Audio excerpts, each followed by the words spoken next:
Okay. My name is Clint Carter, and I'm 36 years old, and I wanted to do a video and give testimony to what a relationship with Jesus Christ has done in my life. I was born in Arkansas. I lived in Arkansas, in Jonesboro, Arkansas, until I was about 11 years old. And my biological father had passed away when I was 1.5. My mother remarried, and I had a stepfather that was in my life until the age of 11. And they divorced, and when they divorced, my mother was from Michigan, so we moved back to Michigan where her side of the family was so she could have some support. And while I was in Michigan and I turned into a teenager, I started rebelling. I didn't have a father figure in my life at that time, so I really didn't have anybody to guide me or discipline me, and I kind of got over on my mother. I knew that I could run over her, and that was my choice, and I chose to do that. As I got into high school, I started using drugs. I started experimenting with LSD and marijuana, and I had been busted and arrested for selling drugs at the age of 15. By the time I was 17, I was using heroin, and by the time I was 19, I was in a methadone clinic. My mother, during this time, since we grew up very close, it was killing her to watch me go through this. She was trying to help, she didn't know what to do, and I would push her away, and just chose not to let her help me. I thought my choices, what I chose to do, I thought was the right thing, and it wasn't. But I remember many nights, my mother sitting in her bed, crying to me and telling me, "Clint, can you not see what you're doing to me? You're literally killing me," because she was worrying constantly what I was doing, if she was going to get a phone call in the middle of the night, if I was dead. It was hurting her to see her kid choose the lifestyle that I was choosing. And at the time, I didn't understand, and I would tell my mother, it's going to be all right, Mom, it's going to be all right, I'm fine. So I continued to get in trouble with the law and continued to use heroin, be in a methadone clinic, and my mother, while trying to support me with love, was battling, because she was just torn. She wanted to be there for me and comfort me, but at the same time, she didn't want to enable my addiction. So I continued to use drugs, and by the time I was 22, I had been in jail so much in Michigan, and things were getting so bad that she called my biological father's side of the family in Arkansas and asked if I could come live with him if I would. And they said yes. They were glad to get me back down to Arkansas and help me get off the drugs and get away from the law. And so I chose to do so. My life I was so emotionally broke down from the heroin and the methadone and the addiction that at that point I was willing to try something new. And so I got on a bus and came back down to Arkansas. Now, during the time that my mother would cry to me and, ask me, why I was making the choices I was making, would I please just get off the drugs? And she would let me go through the sickness there on her couch at her home and help take care of me. I wish I would have known then about a relationship with Jesus Christ and with God. I watched my mother get into her word during the time I was going through this because I guess she realized that she needed someone, to rely on. She needed to rely on God and just look to Him for comfort. So I had a little bit of a seed planted at that time. I came back down to Arkansas, and I didn't get off the drugs. I was 22 years old, and I immediately started hanging out with the wrong crowd and started manufacturing methamphetamine. The addiction with the methamphetamine, the manufacturing, and that lifestyle would take over the next 13 years of my life. So I moved down here at 22, or back down to Arkansas at 22, and by the time I was 23, I got a phone call saying that my mother was in the hospital and they didn't think she would make it. That was hard on me. They asked me to make it to Michigan within a week, to see her in the hospital because they didn't figure she was going to make it. And I chose not to go to Michigan. My mother passed away that week, and I didn't feel that I could face her funeral, so I did not go. Instead, I continued to use and manufacture meth daily, and then I started, blocking all my emotions. I felt ashamed for the first time, and I felt lost because my mother was my best friend, and so I buried that hurt and that pain with the drugs and the addiction I was in. I started to go to jail continuously in Arkansas then. I would end up getting arrested in Arkansas, Tennessee, Mississippi, and Alabama all within a year's time.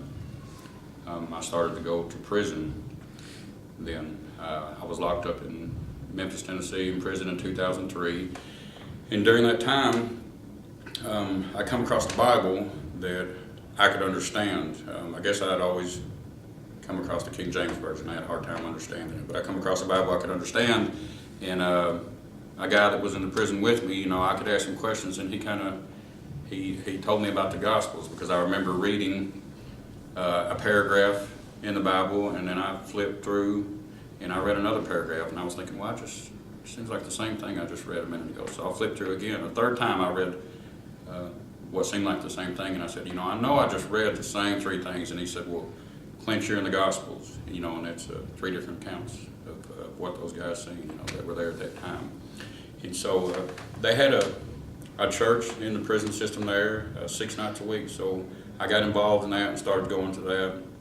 And while I was in jail and clean, my mind would get right, and I would start to look to God for my comfort in there, to get me through those times.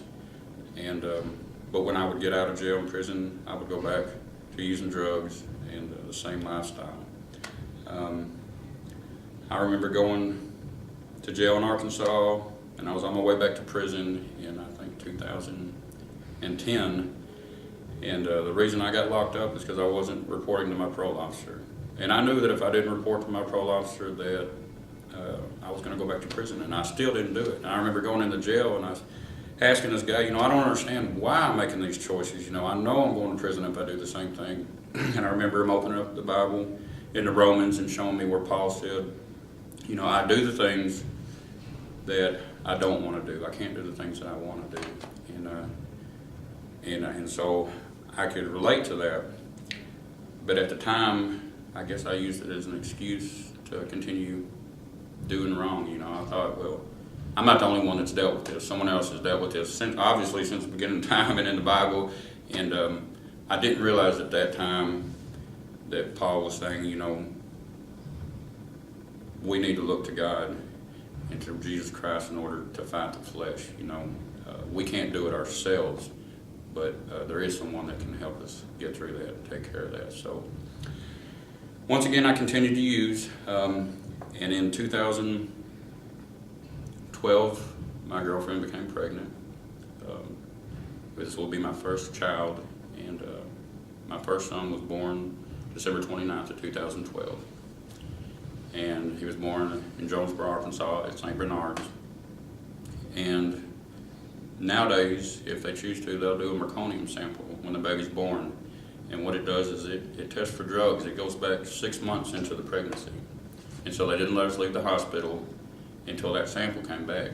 And my girlfriend and I had been using during pregnancy, so it came back positive. And DHS came and took my child 4 days after he was born. And at the time I thought, these people are so unfair, that why are they choosing us to do this too, and they want to take my child. And I just thought, everybody was out to get me, it wasn't my fault. And we went in front of a judge later on that week, and the judge said, well, if you want to get your child back, you need to get into a long-term rehab, and y'all need to think about getting married. And I remember telling the judge, I don't need rehab. In my mind, I had already given up, and just at the time I thought that I would always use drugs. I had just given up. I had messed up so many things by that point in my life that I remember I would sit and think, well, how can I fix any of this stuff all these years? How can I fix this? After my mother had passed away, I just I stopped all contact with my family. 13 years would go by that I would not speak with my sister or my aunts and uncles, and I just remember thinking, well, how can I fix any of that? So instead of choosing to go into rehab after the judge told me that, I went on the run, and because the law was looking for me for some other trouble I hadn't gotten into, and I took my girlfriend with me. But my girlfriend, she had contacted some faith-based rehabilitation programs, and it was on the waiting list. So I was on the run in the beginning of 2013. I hadn't seen my child. Luckily, my mother-in-law had gotten the child from DHS and had it in her custody, and but I hadn't seen my child. And Agape House, which is a faith-based recovery program for women in Paragould, Arkansas, called her phone and said that they would accept my girlfriend, and Jessica. And so she said that she wanted to go. She was ready to go. So I took her and dropped her off, and she was in the program, and I continued to be on the run. And I had a plan in my head that I was going to try to work and save money to get a lawyer to fight this case with DHS and get my child back. And I had a gambling addiction too, and so I was still using drugs, spending money on gambling. I wasn't able to save any money. And about a month after my girlfriend had gotten to the Agape House, I remember talking to her, and she said, why don't you go to Shepherd's Fold Ministry? And we knew a Shepherd's Fold Ministry because a close friend of mine had went there, and it is a faith-based recovery program for men. And I remember saying, well, I think that's like a year-long program, 8 months to a year, in the Bible. And she said, well, you're not doing anything else, Clint, and what you're doing isn't working out for you. And I had been on my knees praying a week prior to that, Lord, help me get through this time without my girlfriend, without my son, help me get through this, just help me. And so when she said that, I said, well, okay, I'll call them and see what they say. And so I called Shepherd's Fold Ministry that day and told them I wanted to come in. And they said, well, you can go ahead and come. And I said, well, can you give me like 2 weeks? I want to give my job notice, And they said, well, call us every other day and let us know that, you still want to come. And so I said, okay. There was an entry fee at the time, and so I was trying to get my check after my 2 weeks notice to pay the entry fee. And the day came that I was supposed to go, and I went to the casino and spent my money. And I remember calling Shepherd's Fold Ministry, and well, I didn't call, actually. I called my friends Matt and Jennifer, the one that had been through there, and asked them to call, and can I come without any money? And they called, and they said, yes, come on, tell them to come on. And so they accepted me in. I got to Shepherd's Fold, and the guys there loved on me, and I remember I kept hearing about, you just need to submit, you just need to surrender to God, just give it up, let go of your pride and your thoughts and the way you're thinking, because obviously it's not working. You're 36 years old, and all the choices I had made up until that point, were bad choices. My life proved it. And so about a month into being there, and I remember going to Friday night service they had there, and everybody's praying and worshiping God, and they're going to the altar. And I had never been to an altar before, and so I went for my first time, and I remember praying and asking God, to take control of my life, just to give me everything He had. I was tired, and I needed help. I was broken. I wanted my son back. I wanted a life, and I wanted to be happy. And so as time went by, a couple months, 2 or 3 months of being in Shepherd's Fold Ministry, God just really took control of my life. I finally, I guess, had made the right choice, just to let go and let God, as they say. And when I did, and did it for a period of time, just didn't try it for a week, but just kept on and kept on and continued praying. He started answering my prayers one by one. He started clearing my mind, and I knew about God, but I did not know about having a relationship with Jesus Christ. And so, as I continued to pray, and he continued and started to provide everything that I needed, I was able to start visiting my son at the agape house where my girlfriend was on Sundays, and start to build that relationship with him. And he just really consumed my life. I had dropped out of school at the age of 15, and after being in Shepherd's Fold for 4 months, I got in college, and God just started giving me things to hold on to. My in-laws, they're my in-laws now. I got married August 24th, 2013, to my wife, or to my girlfriend. That was my girlfriend at the time. We got married, and her family started seeing a change in me and started seeing God working in me and in her, and God started working through us to bring them to church and to bring them to Christ. And things just started, they just started becoming overwhelming. At the times I was in jail and I was clean, like I said before, my mind would get clean and, cleared up, but there was always something missing, there was always something missing. And I see now today that that was a relationship with Jesus Christ. My life now is great. I've gotten full custody of my child back, thanks to God. I'm in college, my second year, thanks to God. I have a loving, wonderful family, and I've graduated Shepherd's Fold Ministry. I continue to be part of Shepherd's Fold Ministry because that's where I believe God wants me. He's made available to me a place to serve and to teach others, that are going through the same thing I've been through. So, after 20 years of addiction and bondage, I've been set free, and I know today that can only be done through a relationship with Jesus Christ. I look at my son and the love I have for him, and I know that's how God loves me, with that unconditional love.